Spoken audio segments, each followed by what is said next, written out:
That was cool.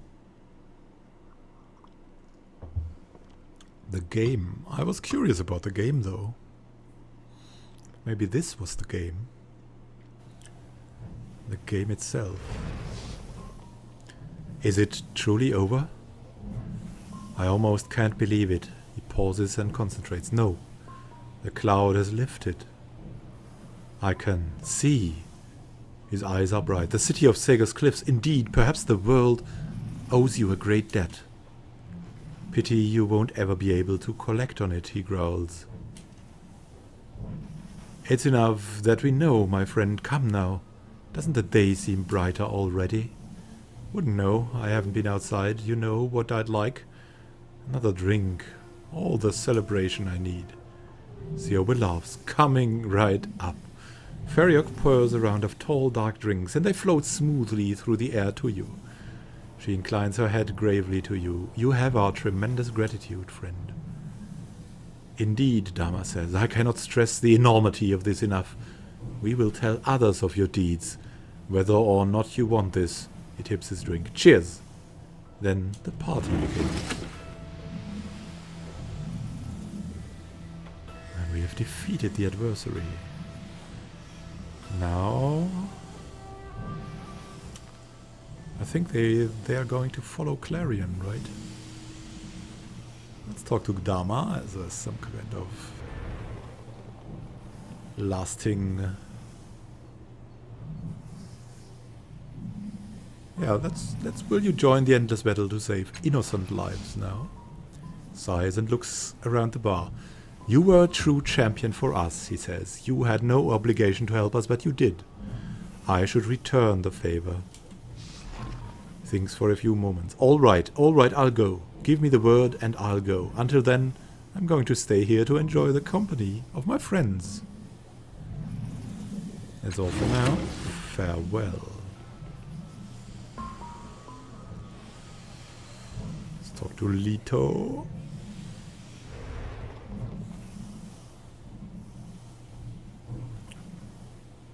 And will you... Oh, let's talk about my party members again.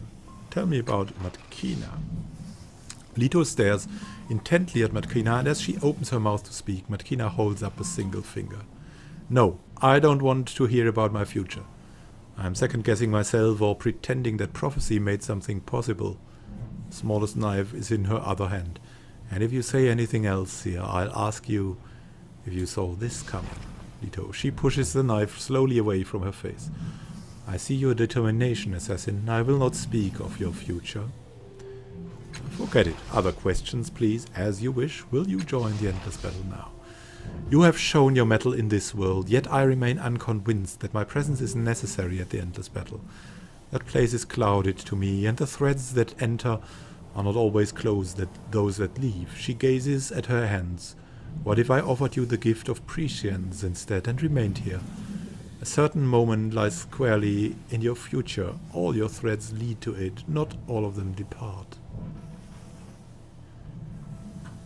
Your knowledge will help others. You could save lives or reduce the suffering of innocence. But, we're intellectuals. We need that. I'll accept your gift. You know, it's a wise choice.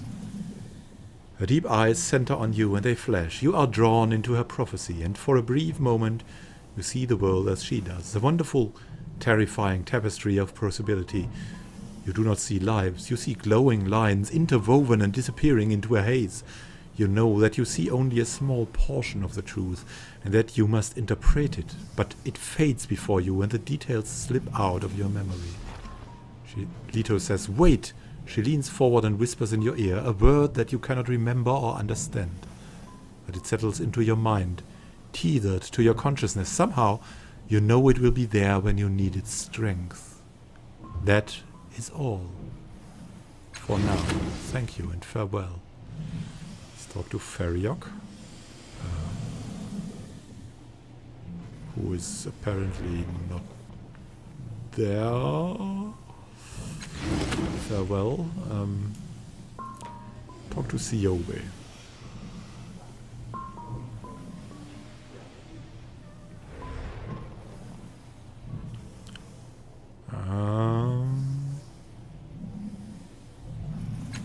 telling me anything else? No. That eye in your head? What was that eye in your head? The damage is done, I suppose, and there's no harm in you knowing now.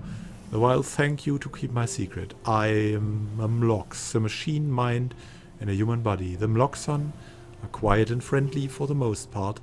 We want to be left alone like you. And here, among my friends, I can be like you. I can be useful.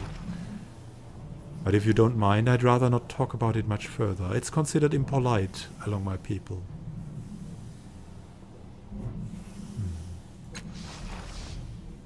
What about yourself? I am Ziobe. I'm what you might call the blaster for our group of veterans, the one who takes care of the physical business once my colleagues have worn down our foes' mental defenses. Thank you and farewell. And we have Thiboros.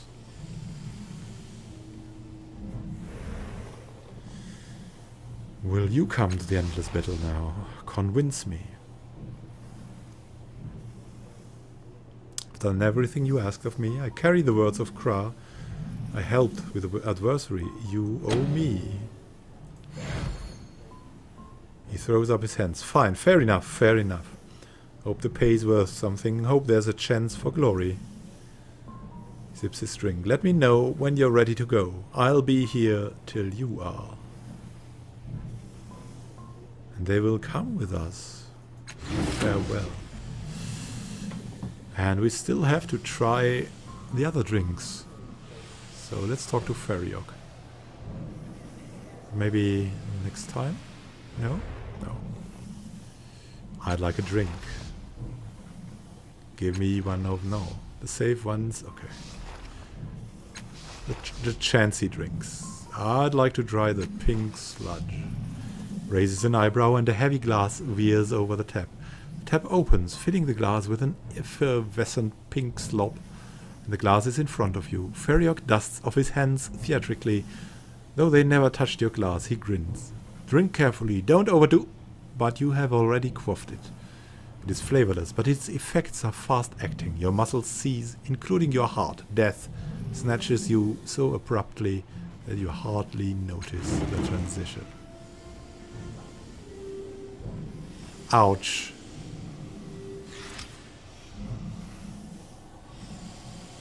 Was it that? Was this the end? No. Thankfully not. We're back to the labyrinth. With our pink drink. The labyrinth of our mind, that is.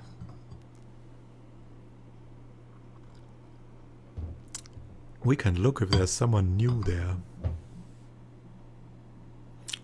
That will be useful. Maybe one of the Malaise guys is here? No. And the Malaise is not the Sorrow. Maybe the Sorrow is an adversary as well. Let's go back for now.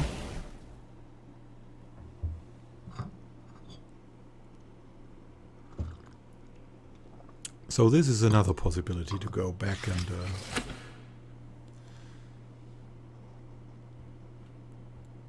speak.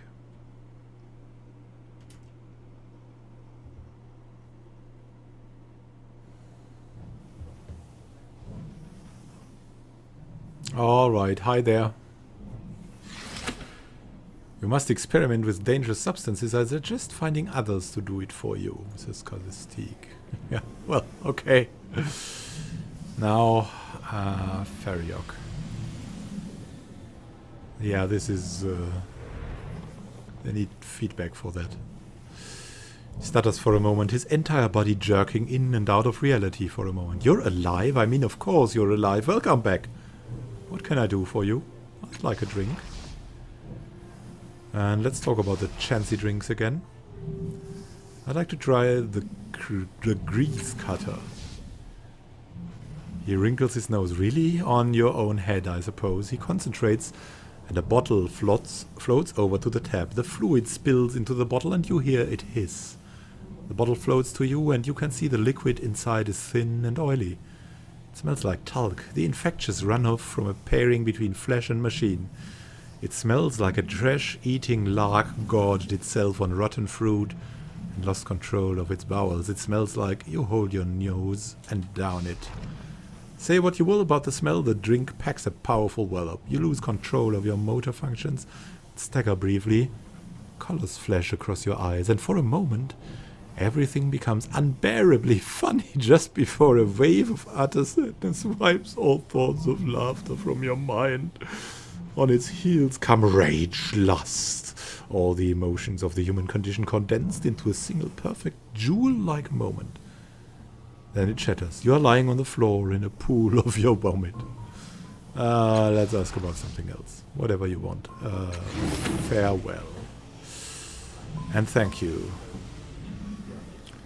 Let's talk to Clarion again. No. Let's look at the ghostly woman again. Says something.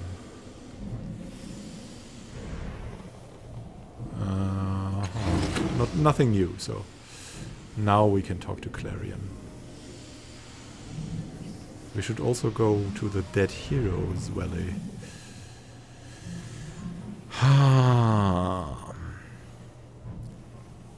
have another update on the recruitment. Do tell. I've recruited Dama. Fantastic, he's the key to the rest. And I've recruited Siboros. A warrior of language is always welcome. The visions he shapes will be crucial, and I'm done recruiting now. 2 of them have agreed to come. Truly, you work wonders. They will see with their eyes and experience with full hearts the sharpness of existence and the truth of reality. They will be stronger and better than they were. You have done them and the world a great service. Here, take this as a reward.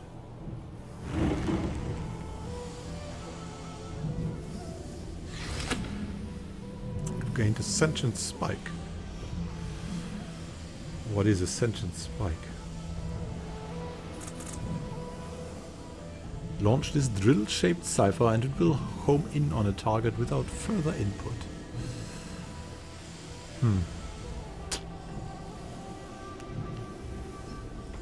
Ah, well, we did it for the laughs and not for that thing. So, not many left, right? So Arthur's still there. And we've emptied the 5th eye a bit. And we're still under the effects of this black drink, it seems. So I think we should go to the caravanserai.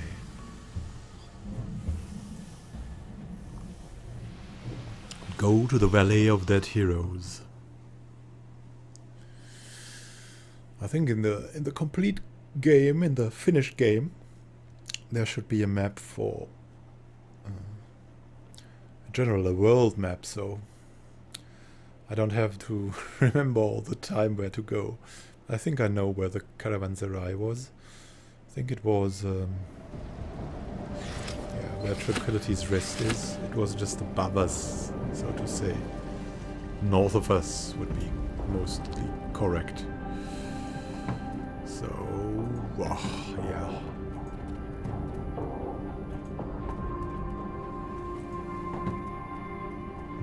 We could maybe move the stickers out with this teleportation device.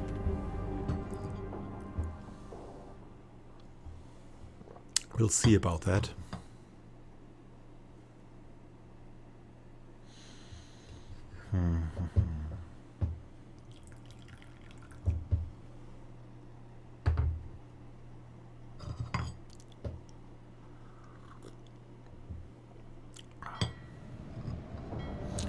Always use the loading pauses for some drinking. My voice becomes raspy, otherwise I'm not a trained speaker. There's this strangely moving child. And I think we could use a rest. Not heavily, but still we have the money. Like a room. As no one gets killed now. There's an airship captain. We can ask him, I think. Ho there. No. Nothing new.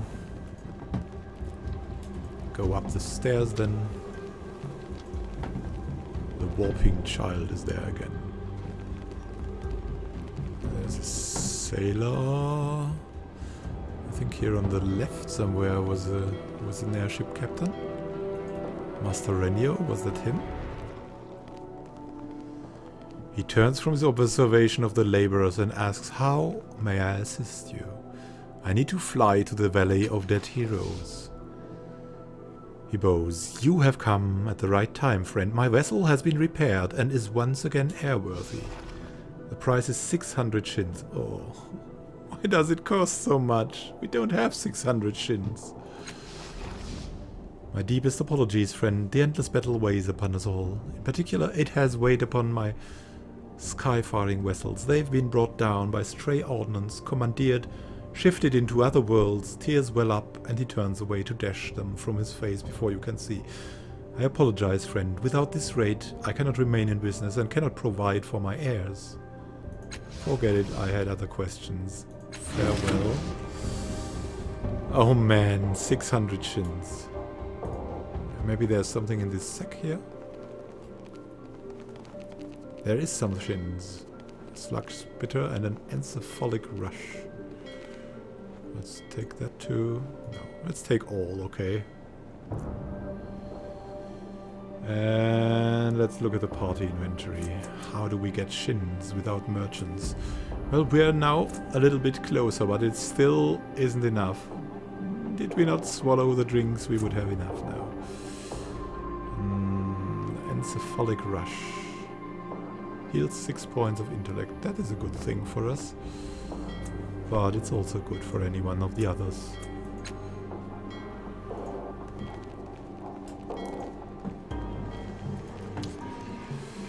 Let's look around. Maybe we'll find another thing to collect. Something to kill, something to explore, something to do. No, nothing. That is hard to swallow. What does the Gibra merchant say? The drylands are wearing on me. I must return to Mra Jolios soon.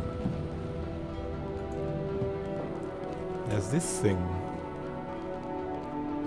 There's Quijano del Toboso. This guy is new, I think. Who are you? This scrawny man practically rattles inside dull and dented armor that was clearly made for someone bigger than him. Nonetheless, his eyes burn with a bottomless fire, and his smile, as fierce as is genuine, flashes beneath his graying thicket of a beard. "Another night," he bellows, clapping your shoulders with his gauntleted hands. "You barely keep your feet. The man is stronger than he looks." Oh god, that's a Don Quixote character. "Another hero in search of great adventure. You stand before the wandering knight, Quijano del Toboso. What brings you to the summit of Mount Ithiador?" Strange thoughts. She is armed like a knight, though she carries herself strangely. "Why did you call this Mount Ithiador? It's a city, not a mountain." "A city," he says, his sweat-beaded brow drawing together. "Your senses must have deserted you in the ascent. The heat has baked you in your armor." He lays a gentle hand on your shoulder, turning you to the horizon. "Do not allow delirium to blind you to your accomplishments, good knight. You have scaled the very heights of Mount Ithiador, the tooth of the world beast. Adventure lies in every shadow below us. Every sparkle of light is a quest ready for the taking." Maybe he sees more clearly than we are.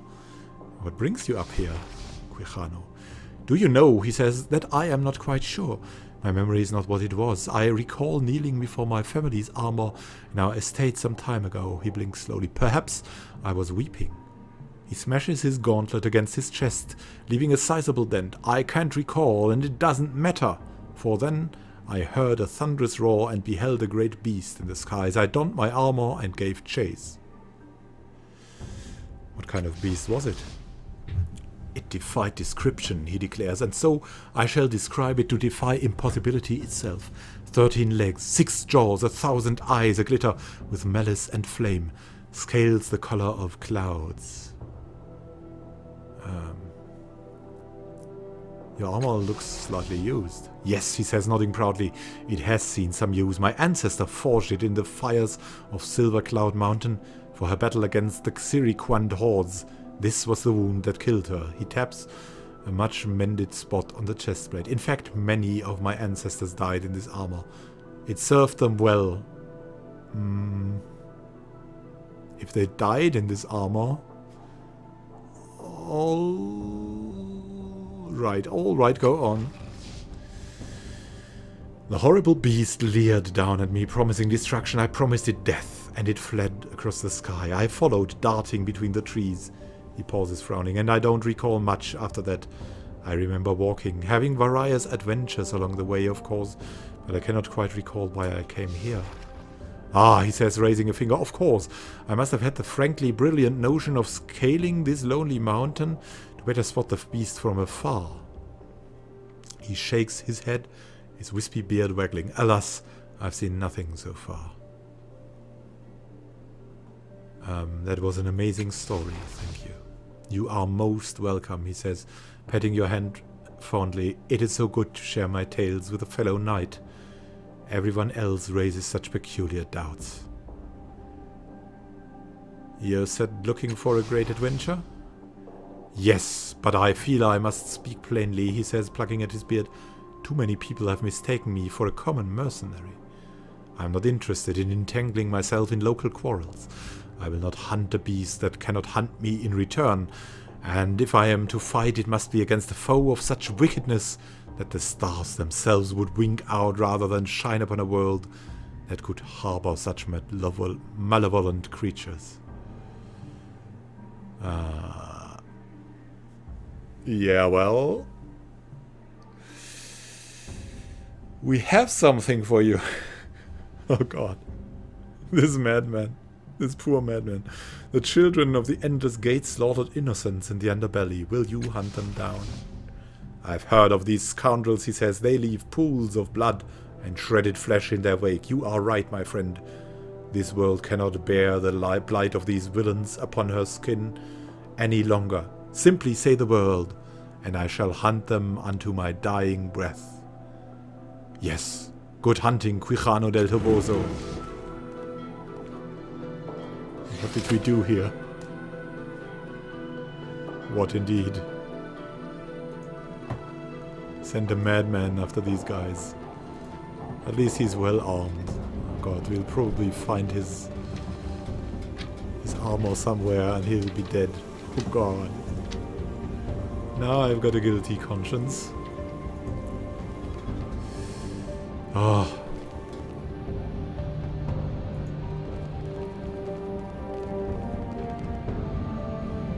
Well, there we are. And we need some money.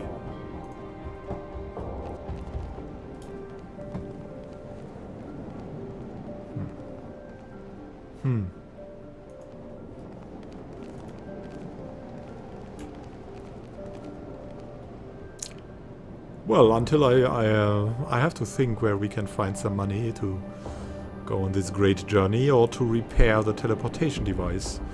So, thank you for watching. If you liked this episode, please come back when we explore this magical world more. And, yeah, probably fly out somewhere to the Valley of Dead Heroes. This is Immanuel Khan, wishing you happy gaming and signing out.